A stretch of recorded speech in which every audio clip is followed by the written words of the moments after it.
నమస్తే. నేను మీ KS Naidu. KS నేను సైతం ప్రశ్నిస్తా యూట్యూబ్ ఛానల్ స్వాగతం. జిందాల్ గ్రూప్, సజ్జల్ జిందాల్ ఇది అందరికీ తెలిసిన విషయమే. ఎందుకంటే కూటమి ప్రభుత్వం అధికారంలోకి వచ్చిన తర్వాత ముంబైకి సంబంధించిన మోడల్ కాదంబరి జైత్వాని ఈమె ద్వారా రకరకాలైనటువంటి విచిత్రమైనటువంటి సంఘటనలు, కథనాలు,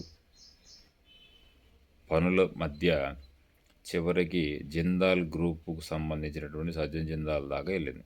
సో అది ఆమెను బ్లాక్మెయిల్ చేశారని, అరెస్ట్ చేశారని, ఆ కేసు నుంచి తప్పించుకోవడానికి ఆంధ్ర పోలీసులు వెళ్ళి ఆమెను తీసుకొచ్చి జైల్లో పెట్టారని, ఈ సందర్భంగా జిందాల్ మీద ఉన్నటువంటి కేసు కొట్టివేశారని రకరకాలైనటువంటి అంశాలు. సో దీంట్లో ఆంధ్ర రాష్ట్ర ఐపీఎస్లు కొంతమంది సహకరించారని, జగన్మోహన్ రెడ్డి హెల్ప్ చేశాడని, దీని వెనక జగన్మోహన్ రెడ్డే ఉన్నాడు అని రకరకాలైన ప్రయత్నాలు చేశారు. సో ఆ సందర్భంలో ఆమెని ఆంధ్రాకి పిలిపించి ఆమెతో టీవీ డిబేట్లు పెట్టించి రకరకాలైనటువంటి అంశాలు, కథనాలు, డైరెక్ట్గా జగన్మోహన్ రెడ్డి దీంట్లో పాత్ర ఉందని, సజ్జన జిందాల్కి సంబంధించి ఆంధ్రాకి వస్తే అరెస్ట్ చేసే ప్రక్రియ కూడా ఉంటుంది అని ఇంకా ముందుకేసి అలాంటి వ్యక్తుల యొక్క పెట్టుబడులు మన రాష్ట్రంలో వద్దు, ఇలా మహిళలను గౌరవించలేనటువంటి పారిశ్రామికవేత్తలు అవసరమా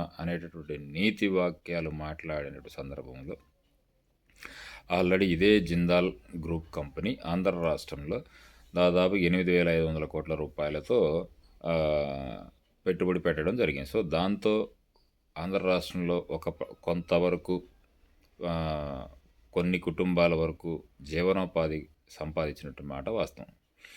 ఈ ఘటనలన్నీ జరిగినటువంటి తర్వాత కూటమి ప్రభుత్వం అధికారంలోకి వచ్చిన తర్వాత దావోస్లో జరుగుతున్నటువంటి యొక్క సమ్మిట్కి జిందాల్ కూడా రావడం.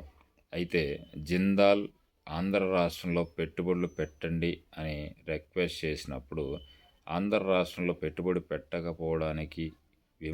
పెట్టడానికి సుముఖత లేకపోగా తెలంగాణ రాష్ట్రంలో 8,000 కోట్ల రూపాయలకు, మహారాష్ట్రలో 3 లక్షల కోట్లకు విలువైనటువంటి ప్రపోజల్స్ మీదనే ఆ ముఖ్యమంత్రి సమక్షంలో ఎంఓయూల మీద సంతకాలు చేయడం జరిగింది. దీనంతటికీ కారణాలు ఏంటి అన్నది ప్రభుత్వంలో ఉన్నటువంటి పెద్దలు, ప్రభుత్వంలో ఉన్నటువంటి రాజకీయ పెద్దలు విశ్లేషణ చేసుకోవాలి. అలా అని చెప్పేసి ఆ కేసు ఏదైతే ఉందో అది ఏమన్నా తేలిందా అంటే తేలదు. కానీ ఆ కేసును ఆధారంగా చేసుకొని ఏదో చేయడం వల్ల ఇప్పుడు ఆంధ్ర రాష్ట్రానికి ఆల్రెడీ 8,500 కోట్లు జగన్మోహన్ రెడ్డి టైంలో పెట్టుబడి పెట్టినటువంటి జిందాల్ కంపెనీ ఏదైతే కడపలో 8,500 కోట్ల రూపాయలకు సంబంధించి స్టీల్ ప్లాంట్ కడపలో 8,500 కోట్ల రూపాయలతో స్టీల్ ప్లాంట్ ఏర్పాటు చేయకి సిద్ధంగా ఉంది. తర్వాత విజయనగరం జిల్లాలో భారీ ఎస్ఎంఎస్సి పార్కు ఏర్పాటుకు కూడా ఒప్పందం చేసుకోవడం జరిగింది. అయితే చంద్రబాబు ప్రభుత్వం వచ్చిన తర్వాత పారిశ్రామికవేత్తల మీద జరుగుతున్నటువంటి ఈ ట్రోల్స్ కానీ, లేకపోతే రకరకాలైన అంశాలకు సంబంధించిన కేసులు కానీ, దాంతో ఆంధ్ర రాష్ట్రంలో పెట్టుబడి పెట్టడం అనేది వృధా, ఇది ప్రతీకార ధోరణికి వెళ్తుంది అని ఆలోచించాడేమో.